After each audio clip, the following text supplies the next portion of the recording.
Ruci. Dewa Ruci ini kisahnya ketika Pandhawa yang kedua, Werkudara, itu dihapusi oleh gurunya Resi Durna. Disuruh nyari air Prawitosari. Werkudara ini Pandhawa yang ndak cerdik, ndak pinter, lugu, tapi punya kekuatan luar biasa.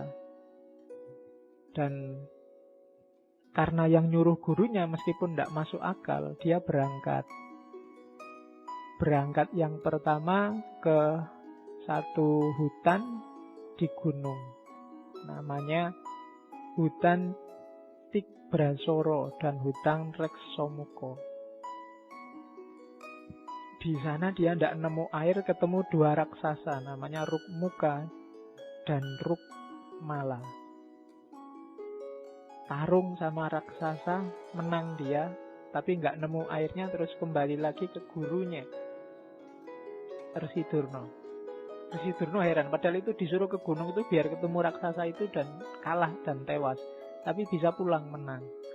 Terus sama Resi Durna, kalau gitu kamu kembali lagi, airnya nggak ada toh, kamu cari di tengah samudra. Jalan kaki, nggak boleh naik kapal. Saudara-saudaranya mengingatkan, kamu itu dihapusi sama Resi Durna. Tapi dia nggak peduli. Loh, yang nyuruh guru harus dilaksanakan apapun yang terjadi. Jalanlah dia ke tengah samudra. Di sana dia ketemu ular naga. Namanya naga Amburnawa. Makanya mungkin di momen tertentu kalian lihat gambarnya Werkudara yang dililit oleh ular naga besar. Itu bagian dari ceritanya Dewa Ruci. Dan naga itu kalah. Tapi masih bingung Werkudara. Terus airnya itu di mana? Saat dia nyari-nyari di pantai, dia lihat anak kecil. Anak kecil ini wujudnya persis kayak dirinya tapi kecil. Itulah Dewa Ruci. Nanti ada dialog-dialog panjang yang sangat mirip dengan dialognya dia dengan Nabi Khidir. Sampai terakhir ada Dewa Ruci itu nyuruh masuk, kamu masuklah dalam diriku. Kan Werkudara bingung lah, aku tinggi besar kayak gini masuk dalam dirimu yang kecil seperti apa? Katanya Dewa Ruci, masuk aja. Dan akhirnya masuk lewat telinga ceritanya. Dan di dalam dia melihat macam-macam pengalaman yang luar biasa. Nanti di Dewa Ruci ada ceritanya. Dan ini sangat simbolis. Orang yang sangat awam seneng aja lihat cerita kayak gitu. Ada tawuran dengan naga, ada tawuran dengan raksasa, dan macam-macam. Nanti begitu ilmunya meningkat, dia akan paham. Oh, mungkin yang dimaksud Kanjeng Sunan itu dulu, ini simbolnya ini, itu simbolnya itu. Itu yang dimaksud dakwah pelan-pelan. Tidak ujuk-ujuk langsung diajari manunggaling kawula Gusti. Diajari wahdatul wujud, kita harus ittihad sama Allah. Pening. Tapi kalau pakai Dewa Ruci, pakai cerita-cerita kayak gini, mungkin sementara akalnya nggak nyampe, dia hanya cerita biasa. Nanti pada saatnya ilmunya tambah, wawasannya tambah, cerita ini jadi luar biasa. Sama kayak lagu-lagu, lir-ilir dan lain-lain. Sementara wawasanmu belum nyampe, dia cuma lagu anak-anak biasa aja. Tapi nanti ilmumu tambah, wawasanmu tambah, dia jadi luar biasa. Itulah yang bikin Al-Quran selalu nyuruh bacalah, selalu nyuruh kita pahamilah dirimu dan lingkungan sekelilingmu. Jangan merasa sudah, belum. Semakin nanti wawasanmu tambah, semakin kamu paham, oh selama ini saya pahamnya hanya sampai level ini, ternyata bisa lebih dari itu. Jadi jangan di satu titik pun kamu merasa sudah paham tentang apapun, karena pemahamanmu saat ini sebatas sejangkauan wawasanmu. Siapa tahu nanti wawasanmu tambah, kamu lebih luas lagi pemahamanmu. Maka jangan berhenti. Cari ilmu harus terus. Minal mahdi ilal lahdi. Oke, simbolismenya itu ya. Kisah Dewa Ruci sebenarnya simbolisme cerita Manunggaling Kawula Gusti. Air Prawitosari itu ilmu sejati. Kalau gunung sama hutan itu simbol halangan-halangannya. Rukmuka, Rukmala itu halangan juga. Halangan namanya Kamukten dan Kamulyan. Kalau kamukten itu hubungannya sama kekayaan materi, kamulian itu kekayaan spiritual, status sosial. Orang mulia dan mukti. Ini juga jadi halangan kalau bagi orang sufi. Sering-sering orang berhenti di situ atau jadi merasa besar di situ.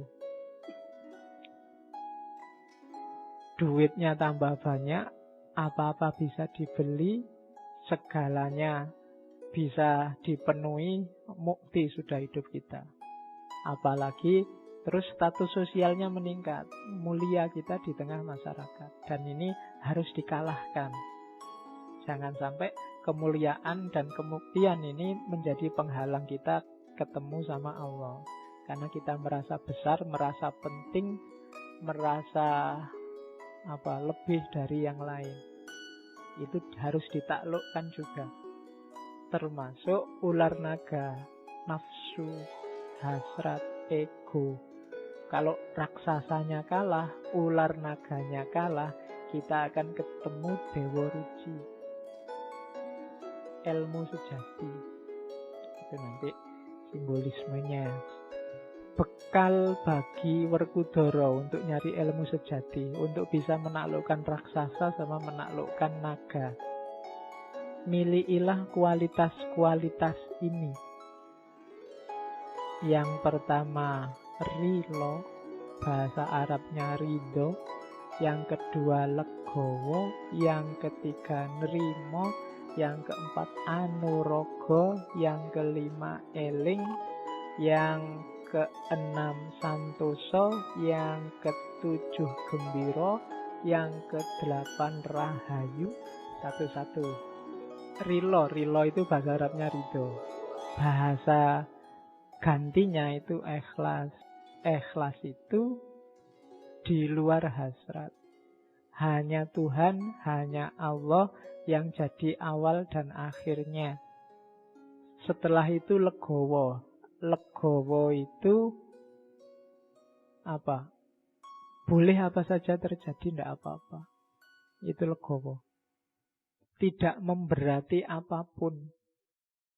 Kehilangan juga tidak apa-apa. Asal bukan kehilangan Allah. Itu legowo.